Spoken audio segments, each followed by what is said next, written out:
Étudiants, étudiantes, première année universitaire, maths sup, maths p, je vous propose aujourd'hui comment calculer un volume par intégrale. Nous avons pris l'exemple d'une pyramide à base triangulaire.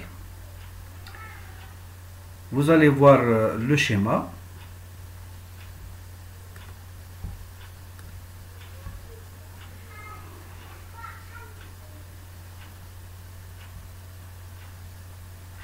Voilà. La pyramide, c'est A, O, B, C. La base triangulaire, c'est O, C, B. Quelles sont les données? Les données, vous avez OB, c'est petit a c'est une constante. OA, c'est petit a, et vous voyez dans le carré ici. Nous allons donc calculer le volume de cette pyramide en utilisant l'intégrale triple. Voilà. J'ai mis E ici, il appartient à le plan AOC et F, il appartient au plan ABC. Vous allez voir pourquoi. Alors, pour la détermination des bornes, c'est la chose la plus difficile dans l'intégration, dans le calcul du volume, ou bien l'intégrale, ou bien le calcul de l'air, de la surface. Nous allons déterminer avant tout l'équation du plan ABC. Pour ça, nous avons donc les points ABC ont pour coordonnées A, c'est 0, 0A, donc elle a uniquement la cote qui est égale à A. Donc l'abscisse X et l'ordonnée Y, c'est 0, 0. Le B, il a pour abscisse A, et Y et Z, 0, 0.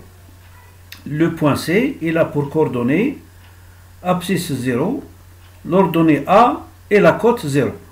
L'équation générale du plan est A, X, BY plus CZ plus D égale 0. Le plan, vous voyez bien que c'est une équation générale. Les A, B, C, c'est des lettres, elles sont des constantes. Il ne faut pas confondre avec les points. Bon. Les coordonnées des points A, B, C doivent vérifier l'équation générale du plan. Voilà ce qu'on a. Si le plan passe par A, et c'est bien le cas, donc qu'est-ce qu'il va écrire? Comme A, il a donc il a X égale 0 et Y égale 0, parce que j'ai AC plus D égale 0. Le plan B, il a pour abscisse A et pour Y et Z 0, 0. Donc je mets AA et 0, 0 plus D égale 0. Le point C, il a donc pour coordonnées 0 abscisse. L'ordonnée c'est A et la cote est 0. Donc je n'ai qu'à remplacer donc ce qu'il y est à remplacer. Je n'ai qu'à remplacer Y. Le reste c'est 0 partout. Donc nous avons affaire à un système d'équations à résoudre, 3 équations. Donc qu'est-ce que la remarque suivante, c'est que D est égal à moins AC. Partout. Moins AC, moins A, moins AA et moins AB. Donc, comme D, c'est le même paramètre, il ne change pas. D est égal à moins AC, est égal à moins AA, est égal à moins AB. De là, après élimination de A, simplification, je vais avoir C égale A, C égale B. Je suis obligé de choisir au moins A est égal à 1. C'est pris arbitrairement pour simplifier les choses. Si je prends A égale 1, ça veut dire que B est égal à 1 ou C est égal à 1. Donc, nous allons avoir une équation du plan qui est X plus Y plus Z moins A égale 0.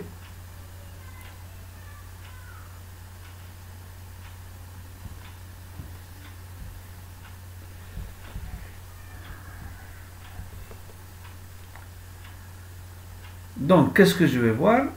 Je peux avoir a égale 2, a égale 3, etc. Donc, ce sera, si vous voulez, des plans. Le plan qui est presque il est parallèle.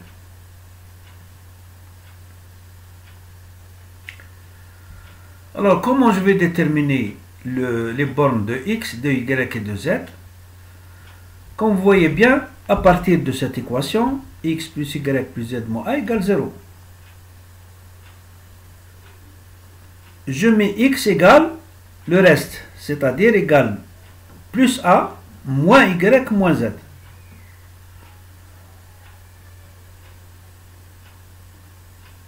Si il varie donc x comme il est positif, il varie de 0 à a moins y moins z.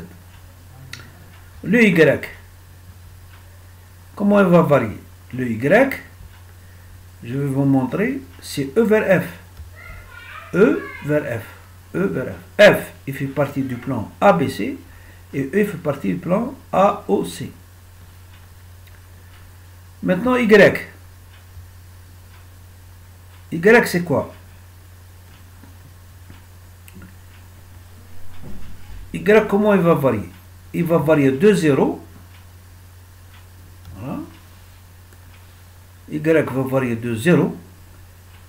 Voilà, Y. De 0 à au point ici. Mais ça, c'est une droite. Donc, je suis obligé de mettre x égale 0. Z va varier de 0 à A. Z, voilà, varier de 0 à A. De 0 à A. Le volume est donné donc par la formule suivante. Hein?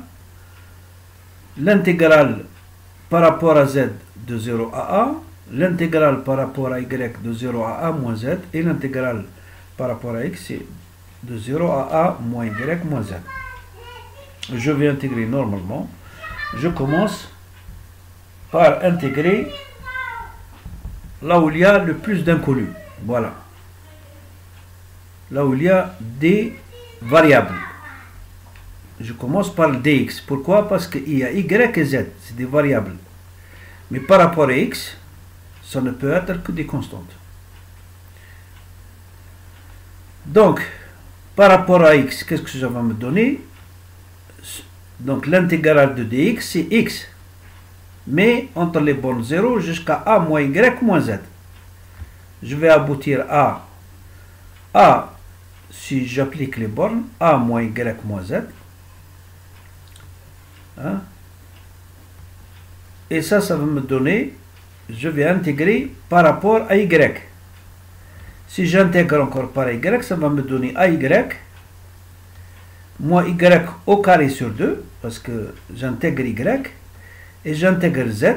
Z ce sera donc considéré comme une constante. Zy, et j'applique les bornes, j'aurai donc le résultat.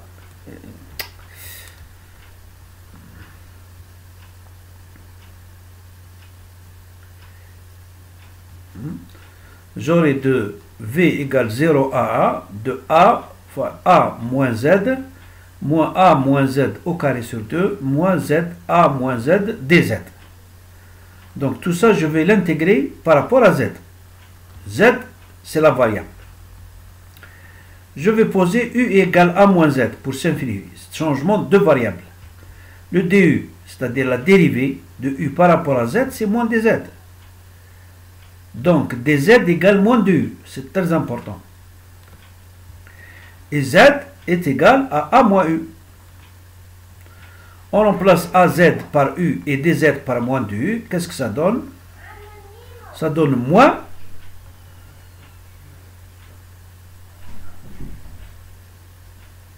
Pourquoi? Parce que si z égale 0, u égale a. Si z égale 0, 0. U égale A. Et si Z égale A, U égale 0. Je vais écrire donc A de A jusqu'à 0, mais avec un moins. Mais je ne vais pas les garder comme ça. Donc, si je veux éliminer ce moins, je dois intervertir les bornes, les inverser. A, il est supérieur et 0, il est inférieur. Je vais avoir de 0 à A, mais AU, donc le moins il est éliminé, vous voyez bien. Le moins il est éliminé. Hein? Il n'y a plus rien. Hein? Donc je vais avoir AU U2 sur 2 moins AU plus U2. Bien sûr, je vais simplifier. Je vais avoir moins U2 sur 2 plus U2. Ceci me donne U2 sur 2. Pourquoi? Parce que je vais mettre au même dénominateur commun, ce sera moins U2 plus 2U2 sur 2. Ça fait U2 sur 2, mais de 0 à 1. Et je sais calculer c'est donc U3 sur 3, mais avec le 2. Donc U3 sur 6, que je vais appliquer les bornes de 0 à A. Ça me donne A à la puissance 3 sur 6. Le volume, donc, définitif, c'est V égale A à la puissance 3 sur 6, unité de volume. Je vous recommande vivement de refaire cet exercice vous-même sans visionner la vidéo. Et je vous souhaite bonne chance. Wassalamu alaikum wa rahmatullah.